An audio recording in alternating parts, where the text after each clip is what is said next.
மணமகன் தம்பி KG சத்யபிரபு அவர்களை, மணவிழா நாயகி மணமகன் டாக்டர் KS சுவாதிகா அவர்களை, மணமகனின் தந்தை நமது கட்சியின் அமைப்பு செயலாளர் தொழிலதிபர் KGS என்கிற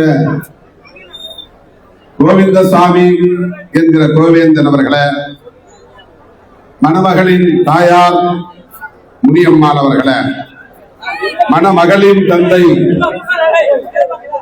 KCS சேகர் அவர்களை, தாயார் கிரிஜா ராணி அவர்களை,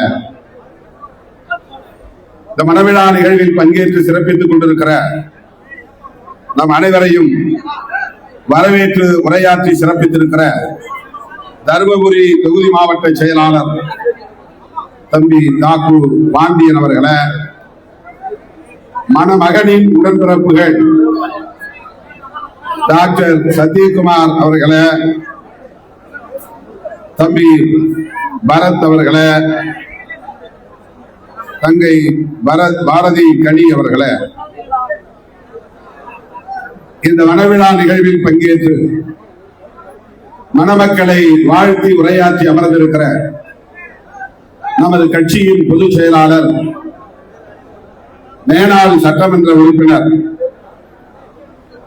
தோழர் சிந்தனை செல்வன் அவர்களை, கட்சியின் பொருளாளர் மேனாள் சட்டமன்ற உறுப்பினர் தம்பி SS பாலாஜி அவர்களை, தலைமை நிலைய செயலாளரும் நமது கோவேந்தன் அவர்களை எனக்கு அறிமுகப்படுத்தியவருமான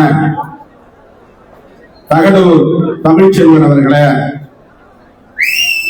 இந்த நிகழ்வில் பங்கேற்று மணமக்களை வாழ்த்தி உரையாற்றி அமர்ந்திருக்கிற நமது கட்சியின் முன்னணி பொறுப்பாளர்களை, மூத்த முன்னோடிகளை, தோழமை இயக்கங்களை சார்ந்த தோழர்கள், ஊமை ஜெயராமன் அவர்களை, மறுமலர்ச்சி திராவிட முன்னேற்ற கழகத்தை சார்ந்த அன்பு சகோதரர் ராமதாஸ் அவர்களை, அதிமுக சட்டமன்ற உறுப்பினர் அரூர் சம்பத்குமார் அவர்களை, தாவேக சட்டமன்ற உறுப்பினர் ஊத்தங்கரை இளையராஜா அவர்களை மற்றும் மணமக்களை வாழ்த்து விடைபெற்று சென்றிருக்கிற தோழமை கட்சிகளை சார்ந்த தலைவர் குழுக்களே, நமது மணமக்களின் உற்றார் உறவினர்களே, கட்டுக்கடங்காமல் அரங்கம் நிறைந்து நிகழ்வை சிறப்பித்துக் கொண்டிருக்கிற மணமக்களை வாழ்த்துக் கொண்டிருக்கிற என் உயிரின் உயிரான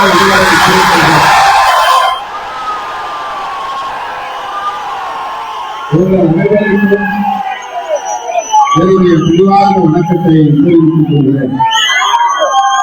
பெயர்கள் விடுபட்டிருந்தால் பொறுத்திருட வேண்டும். மிகுந்த எழுச்சியோடு நடைபெற்றுக் கொண்டிருக்கிற இந்த மணவிழாவில் உங்களோடு சேர்ந்து நானும் மணமக்களை வாழ்த்துவதில் பெரும் மகிழ்ச்சி அடைகிறேன். அன்பு சகோதரர் கோவேந்தன் என்கிற கோவிந்தசாமி அவர்கள் பெங்களூரிலே எனக்கு அறிமுகமானார். தகடூர் தமிழ்ச்செல்வன், கோட்டை அதியமான் போன்றவர்கள், நந்தன் போன்றவர்கள் நம்முடைய இயக்கத்திற்கு பெரும் துணையாக இருப்பார், தூணாக இருப்பார். அவரை நம்முடைய இயக்கத்திலே இணைத்துக் கொள்ள வேண்டும். பெங்களூரிலே இளம் வயதிலேயே தொழிலதிபராக வளர்ச்சி அடைந்து வலிமையோடு இருப்பதோடு சமூக மேம்பாட்டிலும் அக்கறை உடையவராக இருக்கிறார். அவரை நீங்கள் சந்திக்க வேண்டும் என்று சென்னையிலிருந்து என்னை பெங்களூருக்கு அழைத்து சென்று அவருடைய இல்லத்துக்கு அழைத்து சென்று அறிமுகப்படுத்தி வைத்து கால் நூற்றாண்டை கடந்துவிட்டது. அப்போது மிகவும் சிறுவனாக, பள்ளி சிறுவனாக அந்த வீட்டிலே ஓடி ஆடி விளையாடி கொண்டிருந்த தம்பிதான் இன்றைக்கு நம் முன்னால் இந்த மனையில் மணமகனாக கம்பீரமாக அமர்ந்திருக்கிறார். காலம் எவ்வளவு வேகமாக உருண்டோடி இருக்கிறது என்பதை பார்க்கிற போது பெரும் வியப்பாக இருக்கிறது. இன்னும் பள்ளி சிறுவனாகவே என் மனதில் அவர் நிழலாடி கொண்டிருக்கிறார். அவர் வளர்ந்து விட்டார், நிறைய படித்திருக்கிறார், சுயமாக சம்பாதிக்கும் வல்லமை பெற்றவராக, ஆளுமையுடையவராக வளர்ந்திருக்கிறார் என்பதெல்லாம் நமக்கு மகிழ்ச்சி அளித்தாலும் அவரை முதலில் பார்த்த நினைவுதான் இன்னும் நெஞ்சிலே நிழலாடி கொண்டிருக்கிறது. அப்படிப்பட்ட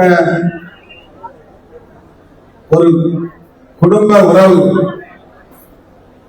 இயக்க உறவை தாண்டிய குடும்ப உறவு நம்மை இந்த அரங்குக்குள் கொண்டு வந்து இணைத்திருக்கிறது, சேர்த்திருக்கிறது, குவித்திருக்கிறது. நாம் ஒரே குடும்பத்தை சார்ந்தவர்கள் என்கிற உணர்வோடு இங்கே கூடியிருக்கிறோம், கொள்கியிருக்கிறோம். இது கோவேந்தன் இல்ல திருமணம் என்பதை விட நம்முடைய கட்சியின் இல்ல திருமணம் என்று பெருமைப்படக்கூடிய வகையில் அவர் இந்த ஏற்பாடுகளை எல்லாம் செய்திருக்கிறார். அனைத்து கட்சிகளிலும் அவருக்கு தோழமை உண்டு. அத்தனை பேரையும் அவர் அழைத்திருக்கிறார். திமுக, அதிமுக, இன்றைக்கு ஆளும் கட்சியாக இருக்கிற தவேக, திராவிட இயக்கங்களுக்கு தாய் கழகமாக இருக்கிற திராவிடர் கழகம், மறுமலர்ச்சி திராவிட முன்னேற்ற கழகம் என்று பலரும் இந்த திருமணத்திற்கு வருகை தந்து மணமக்களை வாழ்த்தி இருக்கிறார்கள். இன்னும் கொஞ்சம் நீங்கள் கட்டுப்பாடாக எல்லோரும் அமர்ந்து மேடையில் ஏறி நெரிசல் தராமல் இருந்திருந்தால் எல்லா கட்சி தலைவர்களையும் மேடையிலே அமர வைத்திருக்க முடியும். இதை ஒழுங்குபடுத்துவதற்கே எனக்கு 1 மணி நேரம் ஆகிவிட்டது. மணமக்கள் தான் இந்த மேடையின் நாயகர்கள், நாயகர். அவர்களை முன்னிறுத்துகிற இந்த மேடையில் கட்சியின் அத்தனை பொறுப்பாளர்களும் முண்டியடித்துக் கொண்டு மேடையில் வந்து இருக்கிற போது தோழமை கட்சிகளை சார்ந்த தலைவர்கள், சட்டமன்ற உறுப்பினர்கள், முன்னணி தலைவர்கள் என்று வருகிற போது அவர்களுக்கெல்லாம் உரிய இடம் தர இயலவில்லை, அமர வைக்க முடியவில்லை. வந்தார்கள், மணமக்களை வாழ்த்தினார்கள், விடைபெற்று சென்று விட்டார்கள். ஆக அவர்களும் இந்த ஒளிபெருக்கியை முன்னால் நின்று மணமக்களை வாழ்த்தி இருக்க வேண்டும். அதுதான் இன்னும் நமக்கு பெருமை அளித்திருக்கும். ஆக விடுதலை சிறுத்தைகள் கட்சி எப்படி பிற கட்சிகளோடு தோழமை உறவை கொண்டாடுகிறதோ அதை அப்படியே பிரதிபலிக்கக்கூடிய வகையில் கோவேந்தன் அவர்கள் தன்னுடைய நட்பு சக்திகளை எல்லாம் இங்கே அழைத்திருப்பது மகிழ்ச்சி அளிக்கிறது, பாராட்டுகிறேன்.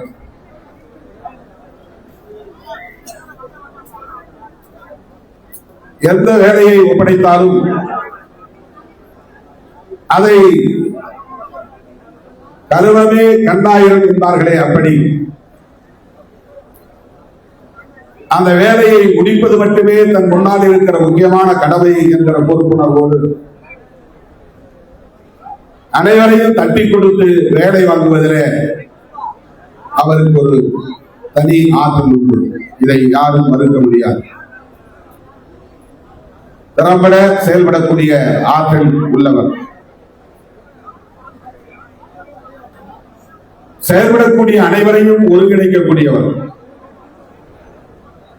தன்னை போலவே மற்றவர்களையும் விறுவிறுப்பாக வேலை செய்ய தூண்டக்கூடியவர். ஒரு இயக்கத்தில் இப்படிப்பட்ட ஆற்றல் உள்ளவர்கள் இருப்பதுதான் அந்த இயக்கத்தை மென்மேலும் வளர்த்தெடுக்கும்.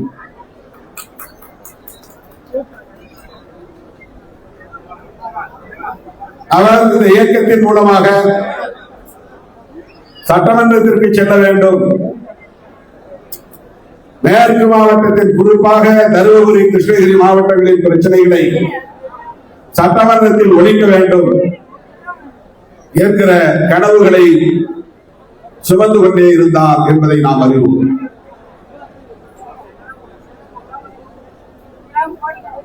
(2006) என்று கருதுகிறேன். அவர் அதிமுக கூட்டணியிலே ஒரு முறை போட்டியிடக்கூடிய வாய்ப்பை பெற்றார்.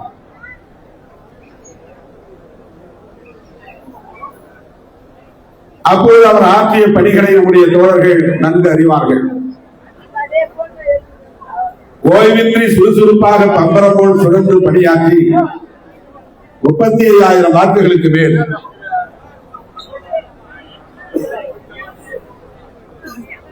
2006 60,000 வாக்குகளை பெற்றிருக்கிறார்.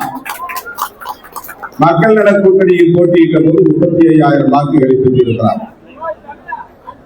2 முறை போட்டியிடக்கூடிய வாய்ப்பு பெற்றும் நாம் வெற்றி பெற முடியவில்லை. அப்போது இருந்த சூழல் அது. 2006 அதிமுக கூட்டணியில் நாம் 9 இடங்களில் தமிழ்நாட்டிலே போட்டியிட்டோம். கடலூர் மாவட்டத்தில் மட்டும்தான் 2 இடங்களில் நம்மால் வெற்றி பெற முடிந்தது. அப்போது அதிமுக கூட்டணியில் விடுதலை சிறுத்தைகள் கட்சியும் அதிமுகவும் மட்டும்தான் இருந்தன. அது வலிமையான கூட்டணியாக அப்போது இல்லை. ஆனாலும் கூட 60,000க்கு மேற்பட்ட வாக்குகளை பெற்று வெற்றி வாய்ப்பை இழக்க நேர்ந்தது. மக்கள் நல கூட்டணி 3வது கூட்டணி என்பதனால் ஒரு இடத்தில் கூட தமிழ்நாட்டில் நம்மால் அப்போது வெற்றி பெற முடியவில்லை. காட்டுமன்னார் கோவிலில் நாம் வெற்றி முகத்தில் தான் இருந்தோம். கடைசி நேரத்தில் தோல்வியடைந்ததாக 87 வாக்குகளில் தோல்வியடைந்ததாக அறிவிப்பு செய்துவிட்டார்கள். உண்மையில் நாம் தான் வெற்றி பெற்றோம். ஆக மக்கள் நல கூட்டணி சார்பிலே அவர் போட்டியிட்ட போதும், அதிமுக கூட்டணி சார்பிலே போட்டியிட்ட போதும் வெற்றி பெற முடியவில்லை. தகடூர் தமிழ்ச்செல்வன் அவர்கள் நாடாளுமன்ற தேர்தலில் போட்டியிட்டார். பிறகு ஒரு முறை நாடாளுமன்ற தேர்தலில் மட்டும்தான் போட்டியிட்டார். அது ரொம்ப தொடக்க காலம், இயக்கம் அறிமுகமாகி இருந்த காலம். 1999 2004ஆம் ஆண்டு நடைபெற்ற பொதுத் தேர்தல், நாடாளுமன்ற பொதுத் தேர்தல். அப்போதுதான் தருமபுரியிலே நமக்கு சிறுத்தைகளுக்கு செல்வாக்கு இருக்கிறது. கடலூர் மாவட்டத்தை போலவே தருமபுரி மாவட்டமும் சிறுத்தைகளுக்கான கோட்டை.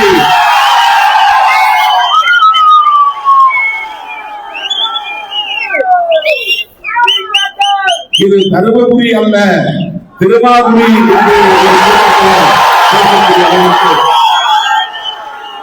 எழுச்சி மிகுந்த ஒரு மாவட்டமாக இந்த மாவட்டம் இன்றைக்கு இருப்பதை யாராலும் தடுக்க முடியாது. ஆக இந்த தேர்தலில், கடந்த தேர்தலில் 2021 நம்மால் 60 தொகுதியை கேட்டு பெற இயலாமல் போய்விட்டது. கேட்டோம், பெரிதும் முயற்சித்தோம், முடியவில்லை. கூட்டணியை கசந்து முறித்துக் கொள்ளக்கூடாது என்பதனால் நம்மால் பிடிவாதம் செய்ய இயலவில்லை, அவ்வளவுதான். அழுத்தம் கொடுத்தோம். ஆனாலும் கூட்டணி கட்சிகளுக்கு இடையிலே முரண்பாடு வந்துவிடக் கூடாது, கூட்டணி தலைமையோடு ஒரு கசப்பு உருவாகிவிடக் கூடாது என்பதனால் 2021 60 தொகுதியை நம்மால் பெற முடியாமல் போனது. 2026 கட்டாயம் இதை கேட்டு பெற்றாக வேண்டும் என்பதில் உறுதியாக இருந்தோம். தகடூர் தமிழ்ச்செல்வன் அவர்களுக்கும் தெரியும், நம்முடைய கோவேந்தன் அவர்களுக்கும் தெரியும்,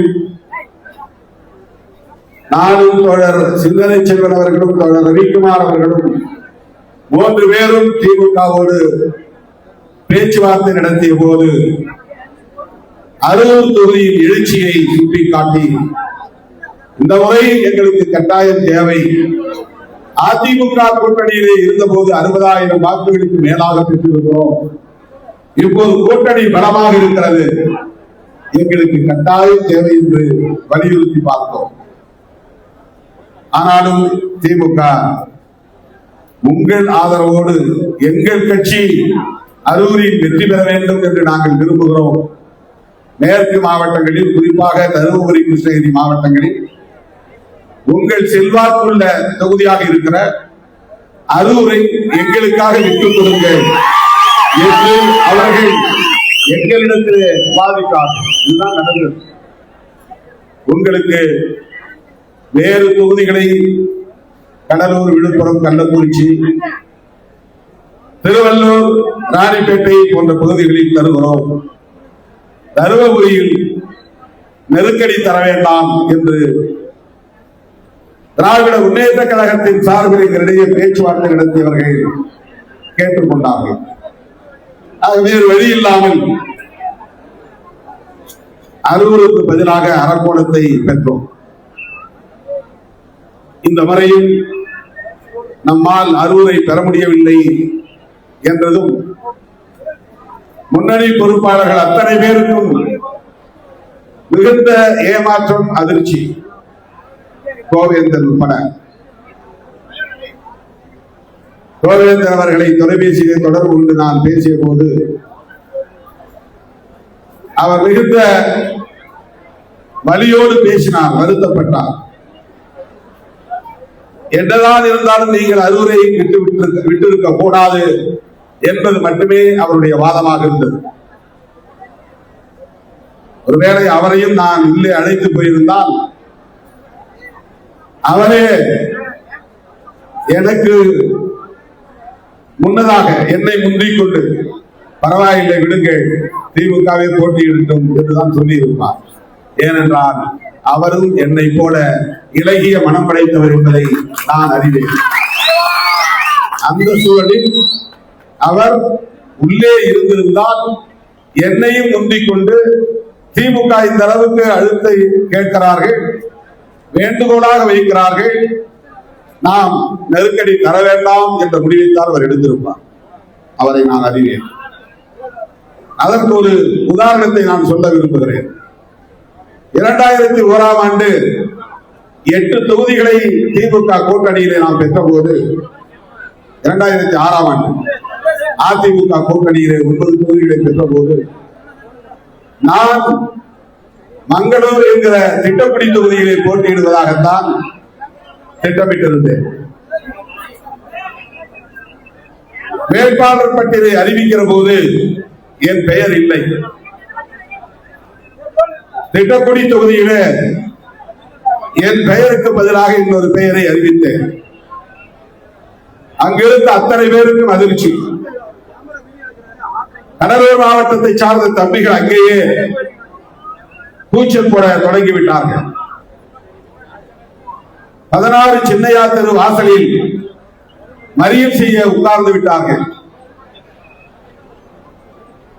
நீங்கள் ஏன் போட்டியிடவில்லை? திட்டக்குடியில் நீங்கள் தான் போட்டியிட வேண்டும் என்று எல்லோரும் கூச்சல் போடுகிற அந்த நேரத்தில் அறிவிக்கப்பட்ட 8 பேர்களில் 9 பேர்களில் ஒருவர் மட்டும் என் கிட்டே வந்து கண் கலங்கியபடி, நீங்கள் நிற்காமல் ஒரு தேர்தலா நீங்களே அரூரில் நின்றுங்கள், நான் நிற்கவில்லை என்று சொன்னவர் நம்முடைய கோவேந்தர்.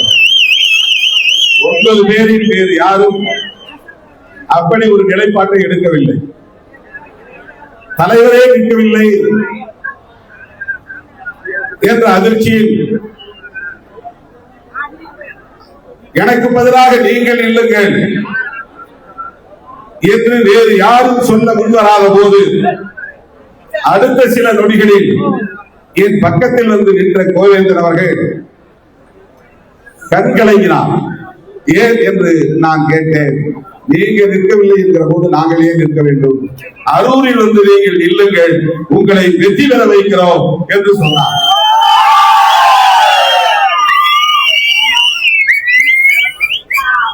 தனக்கு கிடைத்த வாய்ப்பை நழுவ விட்டு விடக் கூடாது என்பதுதான் எல்லோருக்குமான உணர்வாக இருக்கும்.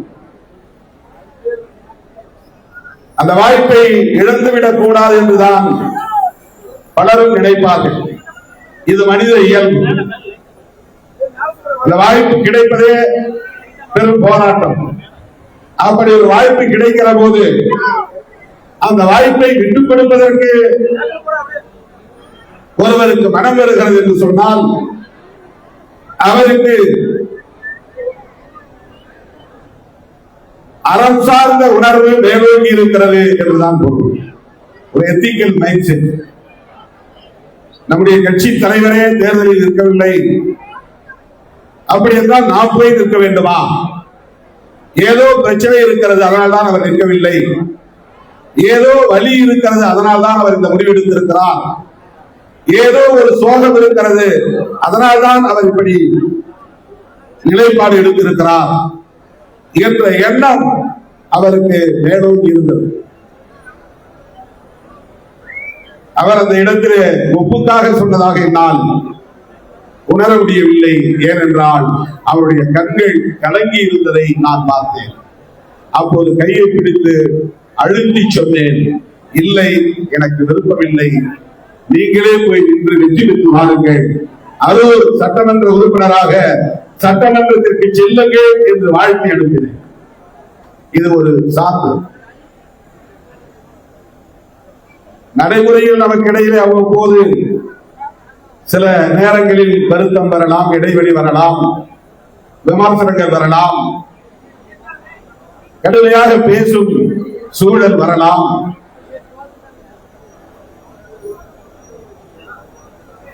வாயை விட்டுவிடக்கூடிய நிலை வரலாம். இது ஒரு தற்காலிகமான போக்கு. நெருக்கடியான நேரத்தில் ஒருவருடைய உள்ளம் எவ்வாறு இருக்கிறது என்பதுதான் முக்கியமானது. ஒரு தலைமைக்கும் தலைமையை சுற்றியுள்ள முன்னணி பொறுப்பாளர்களுக்கும் இடையிலான இந்த உறவுதான் ஒரு இயக்கத்தை தலைமுறை தலைமுறையாக கொண்டு செல்வதற்கு பேருதவியாக இருக்கும். மக்கள் லட்சக்கணக்கானோர் எவ்வளவு நம்பிக்கையை தலைமையின் மீது வைத்திருந்தாலும் சுற்றி இருப்பவர்கள் அந்த நம்பகத்தன்மையோடு இல்லாமல் போனால் அந்த இயக்கத்தை அடுத்த கட்டத்தை நோக்கி நகர்த்த முடியாது. மக்களுக்கும் தலைமைக்கும் இடையிலே இருக்கிற முன்னணி பொறுப்பாளர்கள் என்கிற வளையம் இருக்கிறதே, அது சில 100 பேர் தான். மிகவும் சொற்பமான எண்ணிக்கை தான். அந்த சில 100 பேரில் கட்சியிலும் நல்ல பதவி வேண்டும், தேர்தல் களத்திலும் வாய்ப்பு பதவி வேண்டும் என்று போட்டி போடக்கூடியவர்கள் சில 10 பேர் தான் இருப்பார்கள். நம்முடைய கட்சியை எடுத்துக்கொண்டால் உருட்டி புரட்டி பார்த்தால் கூட ஒரு 30 பேருக்குள் தான் நடக்குது அந்த கடும் போட்டி. பல லட்சம் உறுப்பினர்களை கொண்ட பேர் இயக்கம், பல்லாயிரக்கணக்கான மாவட்ட நிர்வாகிகளை கொண்ட பேர் இயக்கம், ஆயிரக்கணக்கான மாநில பொறுப்பாளர்களை கொண்ட பேர் இயக்கம், நூற்றுக்கணக்கான முன்னணி தளபதிகளை கொண்ட பேர் இயக்கம். அது கட்டாயம் இந்த முறை பதவிக்கு வந்தே தீர வேண்டும் என்று போட்டி போடக்கூடியவர்களின் எண்ணிக்கை 30 - 40 தான் இருப்பார்கள். இந்த 30-40 பேரில் தம்முடைய எண்ணம் நிறைவேறாத போது ஊசலாட்ட மனநிலையில் இருப்பவர்கள் சில நேரங்களில் வெளியேறுவது உண்டு, தவிர்க்க முடியாது. அவர்கள் வெளியேறினால் கூட தனிநபர்களாகத்தான் அவர்களால் வெளியேற முடியும். அது எந்த வகையிலும் இயக்கத்தை பாதிக்காது. ஆனாலும் அப்படி ஒரு நபரும் கூட வெளியேறிவிடக் கூடாது என்பதில் கவனமாக இருப்பவன் திருமாவளவன். அவர்களை மனம் நோகக்கூடாது என்று எண்ணக்கூடியவன் திருமாவளவன். அவர்களை ஆற்றுப்படுத்த வேண்டும் என்று முயற்சிப்பவன் திருமாவளவன். அவர்களை தக்க வைக்க வேண்டும் என்று முயற்சிப்பவன் திருமாவளவன். அப்படி வாய்ப்பு கிடைக்காத சூழலிலும் ஏமாற்றம் அடைந்த சூழலிலும் கட்சியை விட்டு வெளியேற வேண்டும் என்கிற உணர்வில்லாமல் இந்த கட்சிதான் என் இறுதி மூச்சு வரையில் இங்கேதான்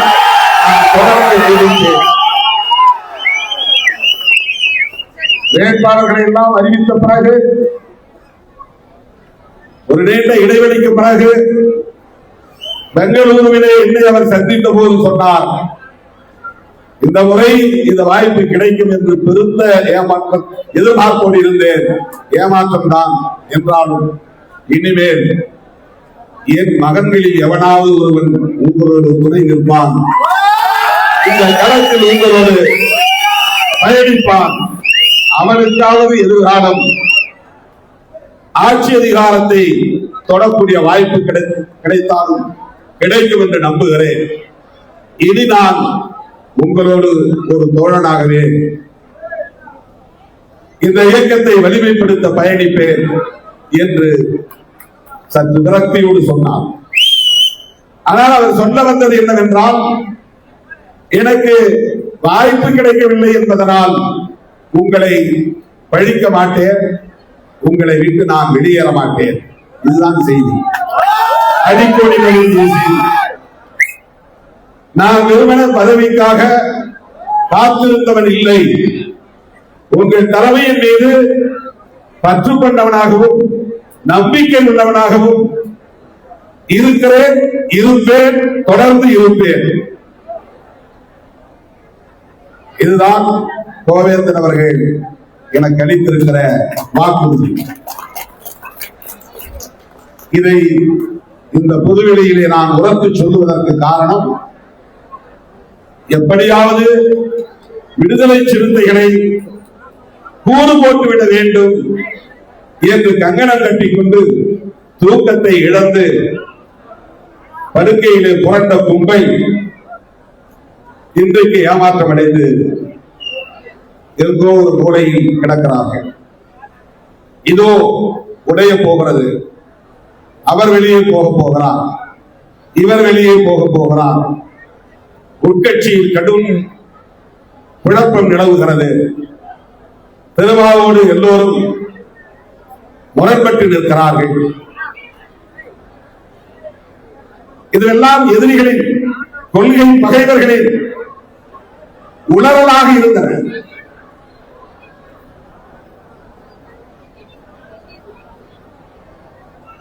ஒரே ஒரு தம்பி என் மீது மிகுந்த பிரியம் வைத்திருந்தவர், பற்று வைத்திருந்தவர்.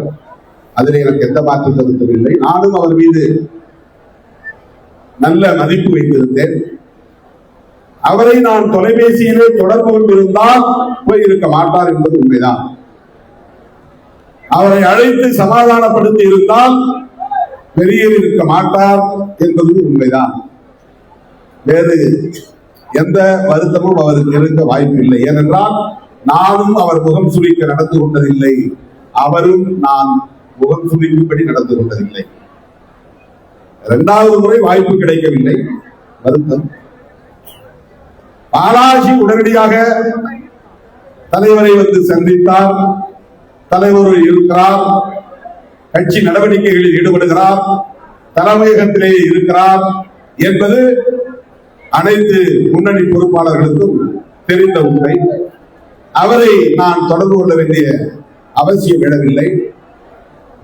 ஆனால் ஆரூர் ஷானவாஸை தொடர்பு கொள்வதற்கு நான் முயற்சித்தேன். அவரை தொடர்பு கொண்டு பேசுவதற்கு முயற்சித்த திருமாவளவன் நம்மை தொடர்பு கொள்ள ஏன் முயற்சிக்கவில்லை என்கிற வருத்தம் தான் அவருக்கு. அவரை நான் தொடர்பு கொள்ளவில்லை என்பது உண்மைதான். அது தனிப்பட்ட முறையிலே எனக்கு இருந்த வருத்தம், அவ்வளவுதான். அதை இப்போது நான் சொல்ல விரும்பவில்லை. ஆரூர் ஷானவாஸ் அவர்கள் அதன் பிறகு தம்பி பாலாஜி அவர்களோடு வந்து நான் தங்கியிருந்த ஹோட்டலில் சந்தித்து பேசிவிட்டு கட்சி நடவடிக்கைகளில் எல்லாம் ஈடுபட்டார். ஆனாலும் பக்கம் பக்கமாக பத்திரிகைகளில் எழுதினார்கள்.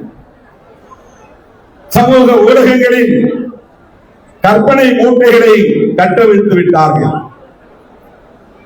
அவர்களின் நோக்கம் என்னவென்றால் திருமாவளவன் தலைமையை குறிவைத்து தாக்குதல் நடத்த வேண்டும், விடுதலை சிறுத்தைகள் கட்சியை சிதறடித்து விட வேண்டும். இதுதான் அவர்களின் நோக்கம். ஒரு முறை கூட வாய்ப்பு கிடைக்காத தம்பிகள் போட்டியிடுவதற்கு எவ்வளவோ பேர் இங்கே இருக்கிறார்கள். பெயரை சொன்னால் அது பட்டியல் நீளும். கிட்டு கூட இருக்கிறான், தலித் அல்லாதவர் தான். ஜெயச்சந்திரன் இருக்கிறார், தலித் அல்லாதவர் தான். எத்தனையோ தம்பிகள் இன்னும் நிறைய பேர் இருக்கிறார்கள். பாவலர் ஒவ்வொருவரையும் கனவுகளோடு என்னை சுற்றி சுற்றி வந்து கொண்டிருந்தார். அவர் கனவு நனவாகவில்லை. வருத்தம் தான். 2 நாட்களில் மீண்டும் களத்திற்கு வந்து விட்டார். தகவல் தமிழ்ச்செல்வனும் நம்பகத்தன்மைக்கு ஒரு அடையாளமானவர். தலைமையை நேசிக்கக்கூடியவர். மறந்தும் தலைமைக்கு எதிரான விமர்சனங்களை செய்யாதவர். கட்சியின் கட்டுக்கோப்பை சீர்குலைக்கக்கூடிய வகையில் ஒருபோதும் நடக்காதவர். அப்படிப்பட்ட அவருக்கும் கூட இந்த தேர்தலில் போட்டியிட வேண்டும் என்கிற ஆர்வம் இருந்தது உண்மைதான். ஆனால் அவர் அந்த வருத்தத்தில் இருந்தாலும் இந்த கட்சிக்கு எதிராக அவர் சிந்திக்கவில்லை, செயல்படவில்லை. ஆக எப்படி கோவேந்தன் அவர்களோ அப்படி நூற்றுக்கணக்கான முன்னணி தளபதிகள் இந்த இயக்கத்திலே இன்னும் வலிமையோடு இருக்கிறார்கள், பற்றுதலோடு இருக்கிறார்கள். அவதூறுகளை முறியடிக்கக்கூடிய வலிமை பெற்றவர்களாக இருக்கிறார்கள். இந்த இயக்கம் எளிய மக்களுக்கான இயக்கம், விளிம்புநிலை மக்களுக்கான இயக்கம். புரட்சியாளர் அம்பேத்கர், தந்தை பெரியார், மாவேதை மார்க்ஸ் ஆகிய மனிதர்களின் கொள்கைகளை பரப்புகிற இயக்கம், சமத்துவத்திற்காக போராடுகிற இயக்கம், சகோதரத்துவத்தை நிலைநாட்டுவதற்காக போராடி கொண்டிருக்கிற ஒரு பேர் இயக்கம் என்கிற புரிதலோடு தொடர்ந்து பயணிக்கிறார். இந்த தலைமுறையை தாண்டி அடுத்த தலைமுறை சமூக ஊடக தளங்களில் எழுதுவதை பார்க்கிற போது ஒரு நாளும் அவர்களுக்கு நான் தனிப்பட்ட முறையிலே வகுப்பு எடுத்ததில்லை. பொதுக்கூட்டங்களில் பேசுவதுதான். அதை உள்வாங்கிக் கொண்டு இன்றைக்கு எதிரிகளை திக்குமுக்காண வைக்கக்கூடிய வகையிலே, திரளடிக்கக்கூடிய வகையிலே, அவர்கள் எல்லாம் பின்னங்கால் பிடரையின் அடிபட புறமுதுகிற்கு ஓடக்கூடிய வகையிலே ஊடகங்களில் விவாதங்களில் பங்கேற்பதை பார்க்கிற போது நான் மெய்சிலிர்த்து போகிறேன். கருத்தியல் சார்ந்த படைத்தளபதிகளாக சிறுத்தைகள் இன்றைக்கு வளர்ச்சி வலிமை பெற்றிருக்கிறார்கள். இந்த இயக்கத்தை எந்த சக்தியாலும் உரசி கூட பார்க்க முடியாது, சீர்த்தி பார்க்க முடியாது.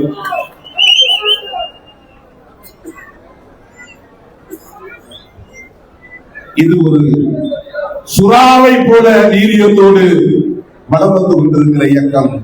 இதில் ஒரு செதிலை உதிர வைப்பதால் சுறாவின் பயணம் நின்று விடாது. ஒரு தம்பி வந்து கட்சியில் சேர வேண்டும் என்று விருப்பம் தெரிவித்தால் அந்த தம்பியிடம் பெருந்தன்மையோடு அவர்கள் சொல்லி இருக்க வேண்டும். இல்ல தம்பி, அவங்க தாவேகாவுக்கு ஆதரவு தெரிவித்தாலும் எங்களோடு நீண்ட காலம் பயணித்தவர்கள், திருமாவளவன் எங்களுக்கு நம்பிக்கைக்குரியவராக எங்களோடு நீண்ட காலம் பயணித்தவர். அந்த இயக்கம் ஒரு விளிம்பு நிலை மக்களுக்கான இயக்கம். அந்த இயக்கத்தை நாங்கள் பலவீனப்படுத்துகிறோம் என்று களங்கம் எங்களுக்கு வந்துவிடக் கூடாது என்று அறிவுரை சொல்லி இருக்கிறேன். வர வேண்டாம்பா, வேற ஏதாவது கட்சி போதுனா போகும். பிசிகேவோடு நாங்கள் கிட்டத்தட்ட 25 ஆண்டுகள் பயணம் செய்திருக்கிறோம். எங்களுக்காக அவர்கள் வாதிட்டிருக்கிறார்கள், எங்களுக்காக அவர்கள் போராடி இருக்கிறார்கள், எங்களுக்காக அவர்கள் துணை நின்றிருக்கிறார்கள். திருமாவளவன் எங்களுக்கு மிகவும் நெருக்கமாகவும் நம்பிக்கைக்குரியவராகவும் இருந்திருக்கிறார். சாதாரண மக்களை அமைப்பாக்கி இந்த அளவுக்கு அந்த அமைப்பை கொண்டு வந்து நிறுத்தியிருக்கிறார். அப்படிப்பட்ட ஒரு இயக்கத்தை பலவீனப்படுத்துவதற்கு ஒருபோதும் நாங்கள் இடம் தர மாட்டோம் என்று சொல்லி இருக்க வேண்டும். இதுதான் அரசியல் அறம். ஒருவேளை நாளையின் விடுதலை சிறுத்தைகளின் உறவு நமக்கு தேவைப்படலாம் என்ற சிந்தனை மேலோங்கி இருக்க வேண்டும். ஆனால் விடுதலை சிறுத்தைகளை பலவீனப்படுத்துவதற்கும் எங்களால் முடியும் என்று ஒரு நிலைப்பாட்டை நீண்ட நெடிய பாரம்பரியம் உள்ள ஒரு இயக்கம் எடுத்த போதுதான் எனக்கு எங்கோ முன்குத்தியதை போன்ற ஒரு வழி, இதயத்தில் குத்தியதை போன்ற ஒரு வழி.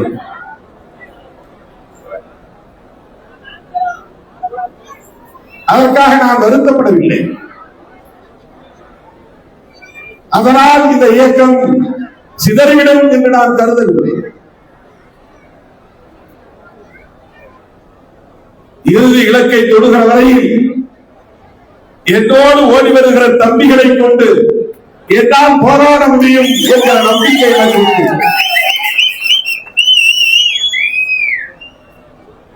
கட்சியிலிருந்து யாரையும் நான் நடவடிக்கை எடுத்து இதுவரையும் வெளியேற்றியதில்லை. அது கூட கட்சிக்குள்ள சண்டை நடக்கும். ஒரு யார் மேலையும் நடவடிக்கை எடுக்க மாட்டேங்கிறார். இந்திய அரசு அடிக்கடி சொல்வார், அடியாத மாடு படியாது என்றார். நான் சொல்ல குற்றம் பார்க்கின் சுற்றம் இல்லை. யாரையும் குற்றம் பார்க்க வேண்டாம். எல்லாம் புதுசு தானே, புது தலைமுறை தானே. இப்படிதான் அடிச்சு முடிச்சுட்டு வேலையில வந்து நிற்பான். போக தம்பின்னு சொல்லி கீழே அடைக்கணும் தவிர அவனை ஒட்டுமொத்தமா அரங்கத்தை விட்டே வெளியேற்ற மாதிரி நடந்து கொள்ளக்கூடாது. மேடை விட்டு இறக்குன்னு சொல்ற அளவுக்கு மட்டும் ஒரு போர்ஸ் தந்தா போதும். மொத்தமா வெளியே போகலான்னு தள்ளுற மாதிரி நடந்து கொள்ளக்கூடாது. இதுதான் என்னுடைய அணுகுமுறை அப்படின்னு நான் சொல்றேன். ஒரே ஒரு நபரை கூட நான் இதுவரை கட்சியில் இருந்து டெர்மினேட் பண்ணியதில்லை, நீக்கியதில்லை. ஒரு சிலர் திறன்விட்டு எண்ணக்கூடியவர்கள் போனார்கள், அவர்கள் வந்தார்கள், வென்றார்கள், சென்றார்கள், அவ்வளவுதான். ரோவேந்தனை போல, தகடூர் தமிழ்ச்செல்வனை போல, அல்லது இந்த பகுதியை சார்ந்த முன்னணி பொறுப்பாளர்களை போல, கடியமுதனை போல, பேர சொன்னா மற்ற பேர் சொல்லலேன்னு வருத்தம் வந்துடும். நந்தனை போல, கோட்டை அதிகமானை போல, இன்றைக்கு வந்திருக்கிற புதிய தளபதிகளை போல களத்திற்கு சென்று தன்னுடைய குடும்ப வேலைகளை வைத்துவிட்டு மக்களிடையே சென்று பிரச்சனைகளின் போது போராட்ட களங்களில் நின்று சாதி வெறியர்களை எதிர்கொண்டு காவல்துறையின் அடக்குமுறைகளை எதிர்கொண்டு வழக்குகளை சந்தித்து நீதிமன்றங்களின் இடிய படிக்கட்டுகளில் ஏறி இறங்கி 4 நூற்றாண்டு காலத்தை கழித்த தம்பிகள் யாரும் என்னை விட்டு போவதில்லை. அவர்களுக்கு தெரியும், நாங்கள் ஒவ்வொருவரும் வேர்வை சிந்தி இந்த இயக்கத்தை வளர்த்திருக்கிறோம், இந்த அளவுக்கு கொண்டு வந்திருக்கிறோம். அதனால் என்ன கருத்து மாறுபாடு ஏற்பட்டாலும் கூட இது எம் இயக்கம் என்கிற உணர்வோடு